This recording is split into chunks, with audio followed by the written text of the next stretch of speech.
우리는 지난 시간에 엘리야가 이세벨이 죽이겠다라는 그 소리를 듣고 겁이 나가지고 이 광야로 들어와서 브엘세바에 와서 광야로 들어가서 광야에서도 또 로뎀나무 아래에서 하나님한테 하나님, 내가 이세벨의 손에 죽을 바에는 차라리 하나님 손에 죽는 게 낫겠습니다. 나는 그렇게 대단한 사람이 아닙니다. 내 조상들보다도 못합니다. 차라리 내 생명을 가져가십시오 하고 이렇게 말하고 있는 그 엘리야를 하나님께서 쓰다듬으시며 먹이고 그리고 재우고 기력을 회복시키고 다시 그 잠을 재우시고 또 일어나면 먹이시고 기력을 회복시키고 하는 이런 모습을 우리가 지난 시간에 함께 보았습니다. 그런데 하나님께서 그 엘리야를 쓰다듬으시고 먹이고 그리고 깨우고 재우고 깨우고 또 먹이고 재우고 깨우고 그에게 기력을 회복시키고 하나님 왜 그러셨을까? 왜 그러셨죠? 우리가 오늘 본문 9절부터 읽었는데 우리가 지난주에 보았던 것 앞에 7절에 보면 이렇게 되어 있습니다. 일어나 먹으라. 네 갈 길을 다 가지 못할까 하노라. 너 가야 될 때가 있다는 거죠. 그 가야 될 때가 어디예요? 8절에 나오잖아요. 이에 일어나 먹고 마시고 그 음식물의 힘을 의지하여 40주야 40일 밤낮을 가서 하나님의 산 호렙에 이르니라. 호렙산에 가기 위해서 하나님이 가게 하기 위해서 먹이고 재우고 기력을 회복시키고 또 먹이고 재우고 기력을 회복시키고 하나님 그렇게 하셨다는 거예요. 호렙산으로 엘리야를 데리고 가시기 위해서 그랬다는 거예요. 인도하기 위해서 호렙산으로 가라고 하나님이 먹이고 재우고 기력을 회복시키고 그랬다는 것입니다.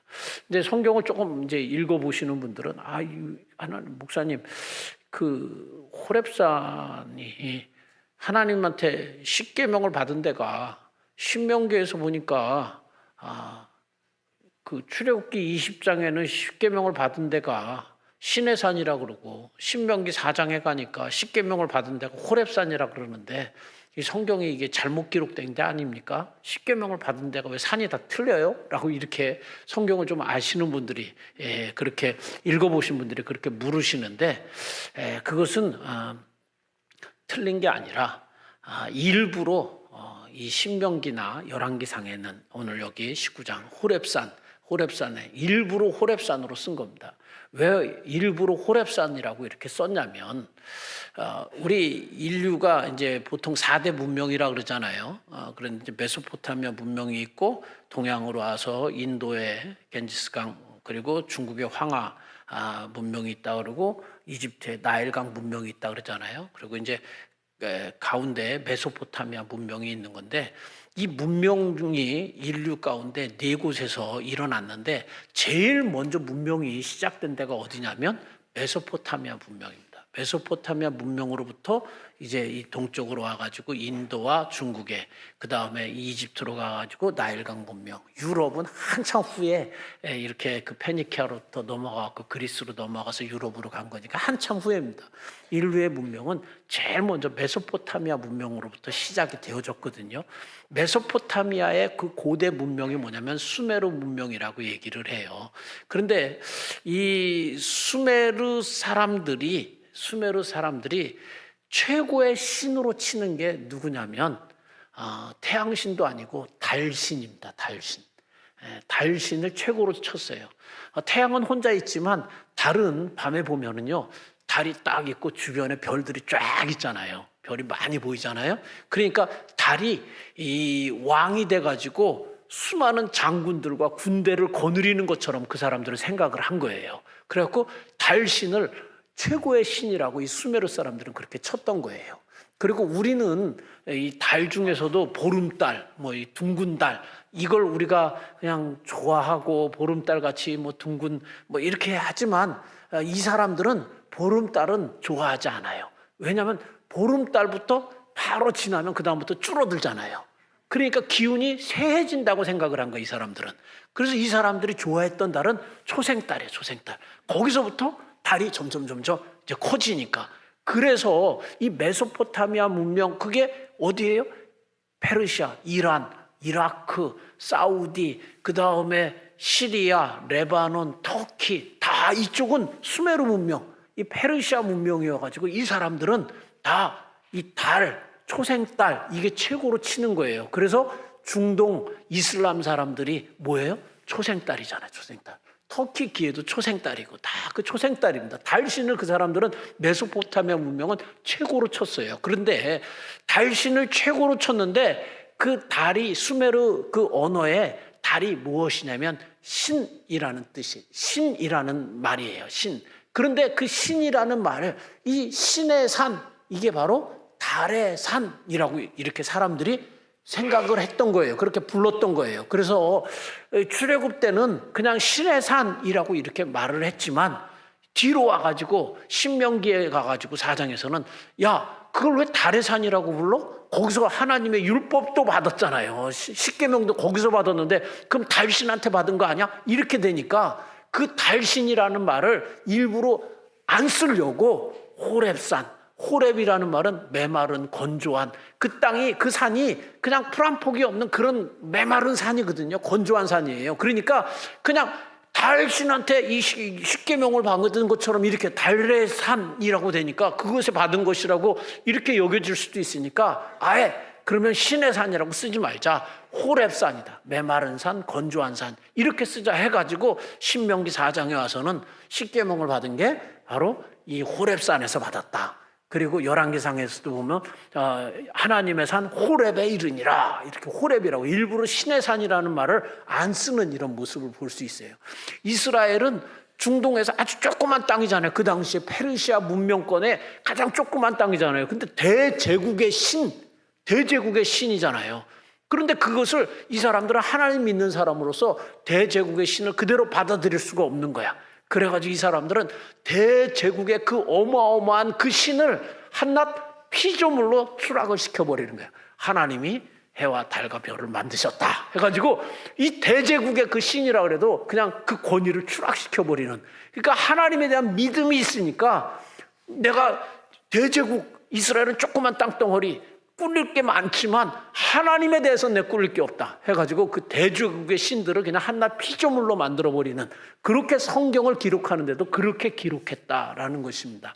그래서 뭐 출애굽기에도 십계명을 20장에 보면 십계명을 신의 산에서도 받았는데 신명기 4장에 보면 호렙산에서 십계명 받았다는데 이게 말이 틀리지 않아요? 이게 다 이 성경을 기록하는 사람들이 일부러 십계명을 달한테 받았다. 최고의 신, 메소포타미아 그 수메르 사람의 최고의 신에게 받았다라고 말할 수가 없으니까 하나님한테 받았으니까 그러니까 호렙산에서 받았다라고 이렇게 기록을 한 것이다는 것입니다.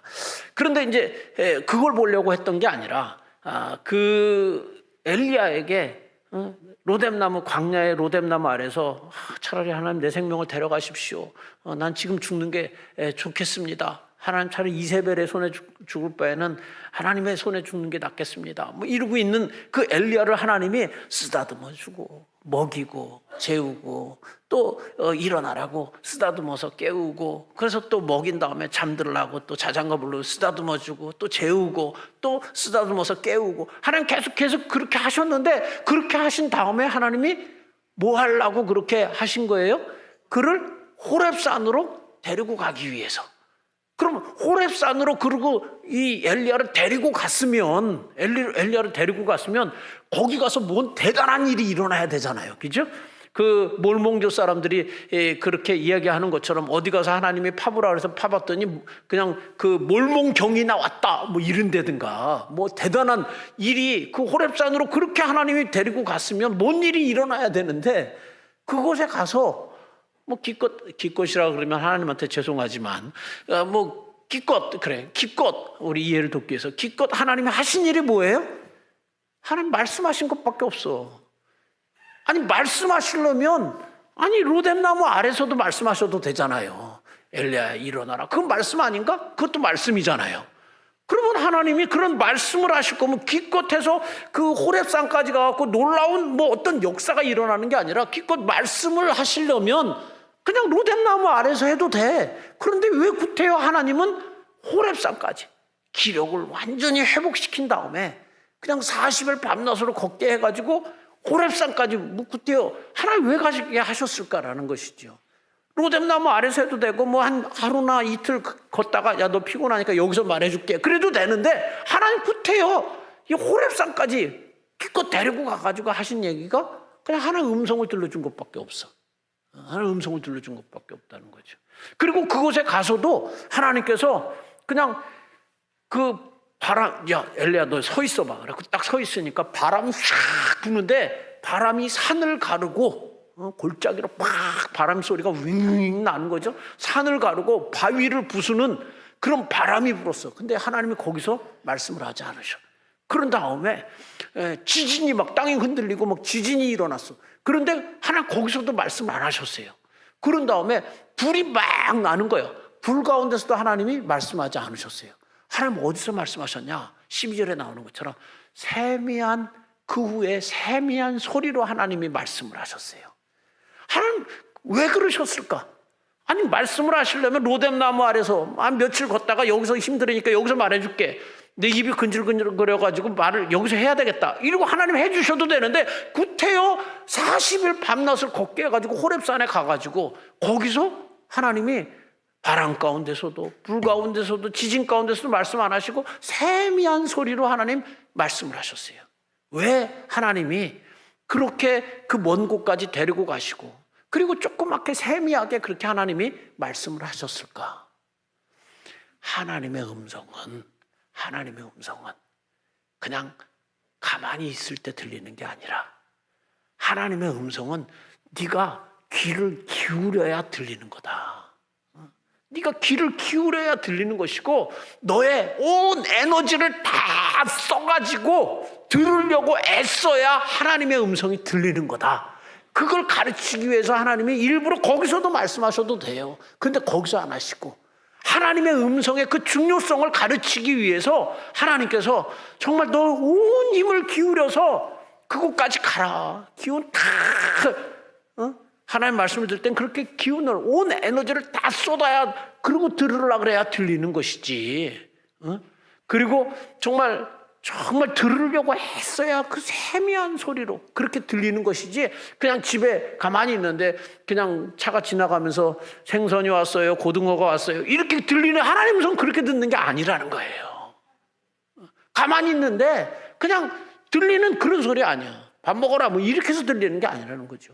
하나님의 음성은 네가 정말 너의 온 힘을 다해서 온 정성을 다해서 그것까지 가는 것처럼 그렇게 가서도 정말 들으려고 애써야 겨우 들리는 것이지 하나님의 음성은 가만히 있는다고 들린다는 게 아니에요. 여러분 하나님의 음성을 들리면은요 사람이 바뀌어요. 모세가 시내산에서 그 양을 치고 있었잖아요. 시내산 호렙산 양을 치고 있었어요. 그 호렙산에서 시내산에서 양을 치고 있었는데 불타는 가시덤불 속에서 하나님의 음성을 들었어요. 그래서 그가 목동에서 이스라엘의 지도자로 완전히 인생이 바뀌는 역사가 일어났잖아요. 하나님의 음성을 들으면 그렇게 인생이 바뀌는 거거든요. 인생이 바뀌는 건데 그 음성을 가만히 있는데 그냥 생선 왔어요 고등어 왔어요 이렇게 해서 들려서 인생이 바뀌는 게 아니라는 거죠. 내 온 힘을 다 쏟아가지고 들으려고 간절히 정말 귀를 기울여야 들리는 게 하나님의 음성이라는 거예요. 교회 와가지고도 그냥 앉아가지고 있으면서 그게 하나님의 음성이 들리는 게 아니죠. 들으려고 애쓰고 간절해야 하나님의 음성이 들리는 거야. 그래야 그 음성을 들어야 우리 인생이 바뀌는 것이고 우리가 삶이 달라지는 것이지 그렇지 않으면 그냥 들리지 않는 거예요. 하나님 예수님을 오래 믿어도 교회를 오래 다녔어도 하나님 음성 없이 하나님 음성 안 듣고 다니니까 그러니까 신앙생활에 기쁨도 없고 그리고 인생의 방향을 모르는 거죠. 하나님의 음성을 들으면 정말 귀를 기울이고 간절한 마음으로 정말 나의 온 에너지를 다 쏟아가지고 하나님 내게 한 말씀만 하십시오 하고 이렇게 하나님 앞에 나아가는 자가 하나님의 음성을 들을 수 있는 것이고 그래서 그 음성을 하나님께서 듣게 하기 위해서 로뎀나무 아래서도 말씀하셔도 돼요. 거기서도 말씀하셨지 뭐 말씀하셨으니까 거기서도 하셔도 되지. 그런데 구태여 엘리야를 기운을 내게 해가지고 먹어라. 힘내야 되지 않냐. 기력을 회복해야 되지 않냐. 그런 다음에 잠도 충분히 자야 된다. 40일 밤낮 가야 되니까 잠도 충분히 자야지. 그리고 완전히 회복시킨 다음에 40일 밤낮으로 가게 해가지고 그곳에 가서도 귀를 기울이니까 바람 가운데서도 아니고 불 가운데 지진 가운데서도 아니고 세미한 소리로 엘리야에게 말씀을 하셨다는 것입니다. 그걸 가르치기 위해서 하나님의 음성은 정말 네 인생에 중요한 것인데 그걸 들으려면 이렇게 들어야 된다. 나는 그 마음으로 하나님의 엘리야를 인도하신 거예요. 그냥 생명의 삶 펴놓고 주여 말씀하옵소서. 그냥 그게 아니라 정말 나의 온 인격과 온 정성을 다 쏟아가지고 하나님 무엇을 말씀하실까 하고 이렇게 그것을 바라볼 때에 성경을 그렇게 바라볼 때에 그렇게 말씀을 들을 때 하나님의 말씀이 들려지는 것이다 라는 것입니다. 하나님은 우리하고 교제하시는데 무엇을 가지고 우리와 교제하시냐면 말씀을 통해서 우리와 교제하십니다. 죄를 지은 아담에게 어떻게 하셨어요? 아담아 네가 어디 있느냐. 하나님 말씀 음성을 들려줘가지고 아담을 부르는 거잖아요. 가인 죄를 범했잖아요. 가인아 네 아우 아벨이 어디 있느냐. 음성을 들려주면서 교제를 하는 거예요. 노아에게 방주를 지어라. 아브라함에게 너는 본토 친척 아버지 집을 떠나서 내가 내게 지시할 땅으로 가라. 수많은 하나님의 사람들에게 하나님께서 음성을 들려주면서 그와 교제를 하시는 거예요. 오늘날에도 하나님의 사람들인 여러분과 저에게 하나님은 음성을 들려주시면서 교제하기를 원하시는 거예요. 그 하나님의 음성을 들어야 되는 거죠. 그 하나님의 음성은 그냥 들려지는 게 아닙니다. 온 마음과 정성을 다해서 정말 들으려고 간절해야 하나님께서 음성을 들려주시는 것이다는 것입니다. 하나님의 음성이 어떤 음성이냐, 우리를 향해서 들려지는 하나님의 음성은 정말 어떤 음성이냐면 사랑의 음성입니다. 사랑이 가득 담긴 음성입니다. 우리 아까 찬양했잖아요. 주의 음성을 내가 들으니 사랑한단 말일세. 나를 사랑한다는 말. 하나님의 음성은 우리를 향한 그 사랑이 담겨있는 음성입니다. 여기 12절에 세미한 소리라고 하는 이 세미한 소리, 이 세미한 소리를 NIV 영어 성경에 보면 뭐라 하냐면 위스퍼. 뭐예요? 속삭인다라는 것입니다. 속삭. 사랑하는 사람만 속삭여요. 사랑하지 않는데 옆에 와가지고 속삭이는 사람은 사기꾼이거나 아주 음흉한 그런 생각을 가지고 있는 사람이에요. 사랑하는 사람만 속삭이는 거예요. 카페에 가도 정말 사랑하는 사람인지 아닌지 금방 구분한다 그러지 않아요? 그냥 카페에 와가지고 정말 이 사랑하는 사람이라면 그냥 자리도 많이 있는데 앞에 자리도 폈는데 그리고 주변이 조용한데 바짝 붙어 앉아가지고 소소소. 왜? 사랑하니까. 아니 앞에 자리도 폈는데 음악 소리가 크지도 않아 조용한데 옆에 앉았고 소곤소곤. 사랑하니까. 사랑하는 사람만 소곤소곤거려요.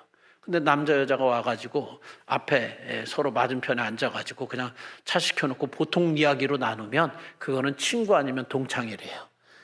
그렇대요. 그런데 이렇게 남자 여자가 와가지고 서로 마주 앉은 다음에 차 시켜놓고 아무 얘기 안 하고 핸드폰만 보다가 갑시다 이러고 가면 부부래요. 이게 사랑하는 사람만 속삭이는 거예요. 사랑하는 사람만. 사랑하는. 근데 하나님이 엘리야에게 세미한 소리, 이거는 위스퍼, 속삭인다. 속삭인다. 아주 친근감을 가지고 속삭이는. 그러니까 하나님의 음성은 사랑이 담긴 소리예요. 하나님의 음성이 사랑이 담겨 있기 때문에 때로는 우리에게 그 하나님의 말씀을 하실 때 우리를 경고하기도 하고 우리를 혼내기도 하고 그러지 말라고 그렇게 말씀하시기도 하시지만 거기에는 사랑이 담겨 있기 때문에 그 말씀 따르면 우리가 살아나는 거죠. 생명력이 생기는 거죠. 혼내는 말이라도 우리가 기죽거나 죽는 말씀이 아니라 거기 사랑이 담겨 있기 때문에 우리를 살리는, 봄바람은 모든 풀들을 살리면서 자라게 하는 것처럼 살리는 그런 음성이다. 혼내기도 하고 우리를 그냥 벌 주기도 하는 그런 말, 경고하는 그런 말씀이기도 하지만 그것은 사랑이 담겨 있기 때문에 우리를 살리는, 우리의 삶을 살리는 그런 음성이다라는 것입니다. 하나님의 음성은 사랑이 담긴 음성이에요. 그리고 하나님의 음성은 하나님의 음성은 여기 나오는 것처럼 13절 뒤에 보면 엘리야야 네가 어찌하여 여기 있느냐. 기껏 불러놓고 너 왜 여기 있어? 이게 아니에요. 이 어찌하여 네가 여기 있느냐, 이 말은 뭐냐면 엘리야 지금 실패했다고 절망하고 하나님 차라리 죽는 게 낫겠습니다. 하나님 나는 정말 아무것도 아니에요. 이런 사람에게 엘리야에게 하나님이 엘리야야 너 어찌하여 여기 있느냐, 너 지금 뭐 하는 거냐 엘리야야. 엘리야 지금 뭐 하고 있어? 너가 지금 이러고 있을 때야? 엘리야의 삶의 목적을 향해서 지금 나아가도록 일깨우는 그런 음성이 하나님의 음성이에요. 엘리야를 깨우는 거야. 엘리야 너 지금 뭐 하는 거야? 너 지금 여기 있을 때가 아니야. 너 지금 해야 될 일이 뭔지 몰라? 엘리야를 일깨우는 음성. 엘리야야 너 지금 뭐 하는 거야? 이렇게 엘리야를 일깨우고 있는 게, 하나님의 음성은 우리의 삶을 목적을 향해서 나아가도록 일깨우는 그런 음성이다라는 거예요. 우리가 하나님의 사람인 우리가 안 갈 때를 가고 안 해야 될 일을 할 때 하나님 말씀하시죠. 너 뭐 하고 있는 거니? 너 지금 거기 있는 게 맞다고 생각해? 지금 네가 하고 있는 일이 네가 옳다고 생각해? 하나님 그렇게 깨우는 거죠. 너 지금 뭐 하고 있는 거야? 너 지금 거기 있어도 돼? 너 지금 그러고 있어도 돼? 하나님 깨우는 거예요. 깨우는. 하나님의 음성은 우리의 삶을 일깨우는 거예요. 일깨우는 거예요.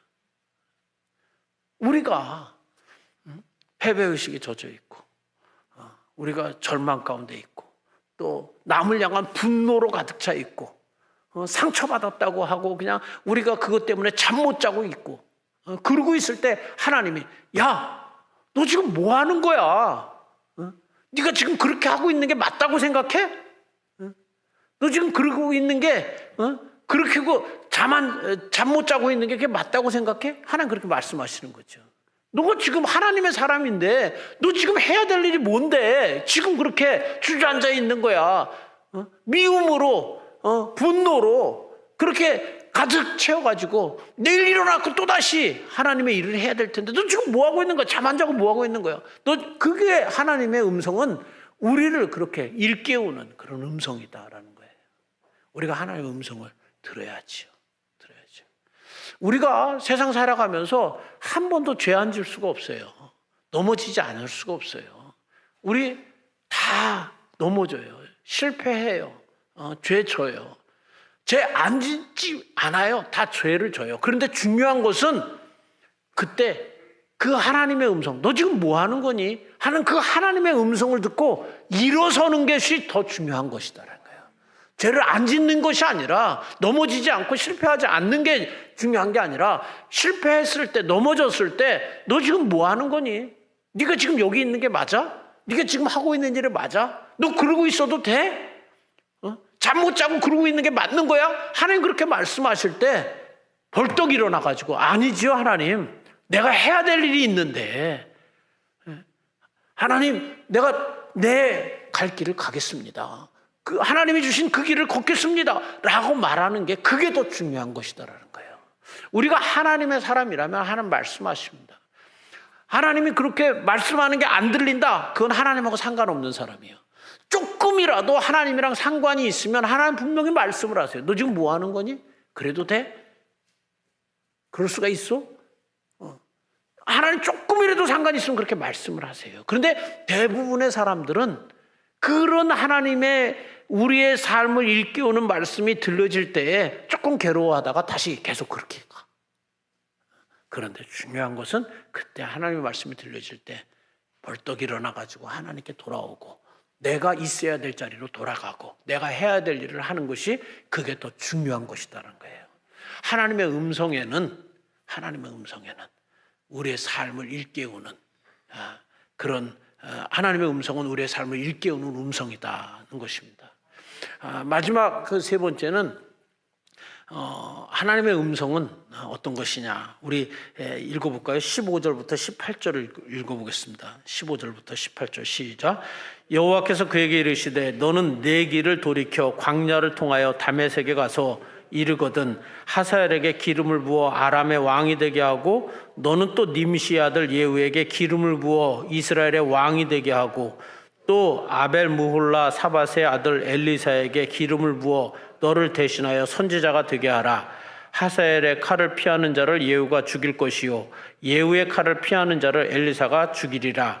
그러나 내가 이스라엘 가운데 7,000명을 남기리니 다 바알에게 무릎을 꿇지 아니하고 다 바알에게 입 맞추지 아니한 자니라. 하나님께서 엘리야에게 말씀을 하시는데 그가 앞으로 해야 될 일에 대해서 구체적으로 말씀을 하세요. 하나님의 음성은요, 우리가 하나님의 음성을 들으면 우리가 해야 될 일을 구체적으로 인도를 받을 수가 있어요. 하나님 그러잖아요. 지금 야, 너 하사엘에게 가서 왕으로서 아람의 왕으로서 기름을 부어라. 너 예후에게 가서 이스라엘 왕으로 기름을 부어라. 너 엘리사에게 가서 너 대신의 자리를 대신 이을 수 있도록 그렇게 해라. 하나님 구체적으로 말씀을 하세요. 하나님의 음성에는 우리가 앞으로 가야 될 구체적인 그 방향이 보여요. 하나님의 음성으로 우리를 하나님이 인도하시는 거예요. 하나님의 인도를 모르겠어. 나는 도대체 뭐가 뭔지 모르겠어. 전심전력으로 들어야지요. 귀를 기울여야지요. 그래야 들리는 거지요. 그 다음에 그래야 인도를 받을 수가 있는 거지요.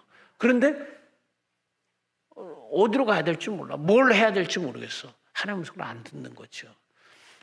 처음에는 하나님 음성을 듣고 시작을 했다가 계속 듣지 않으니까, 끝까지 듣지 않으니까 어떻게 해야 되는지 중간에 가서 길을 잃어버리는 거죠. 그러나 하나님은 분명히 너 하사엘에게 기름 부어 아람의 왕이 되게 해라. 너는 예후에게 기름을 부어 이스라엘 왕이 되게 하라. 분명하잖아요. 너 엘리사에게 기름을 부어서 네 자리를 대신 있게 해라. 하나님 분명하잖아요. 하나님 음성을 들으면 분명히 우리가 해야 될 일과 우리의 인도하는 그 방향이 뚜렷이 보이는 것이라는 것입니다. 사랑하는 귀한 성도님, 하나님의 음성을 들을 수 있게 되길 바랍니다. 근데 그 하나님의 음성은 정말 사랑이 담긴 음성이고 분명한 우리를 향한 인도가 있고 우리의 삶을 일깨우는 음성이긴 한데 그 음성을 들었으면 좋겠는데 그 음성은 그냥 쉽게 들리는 게 아니라는 거예요.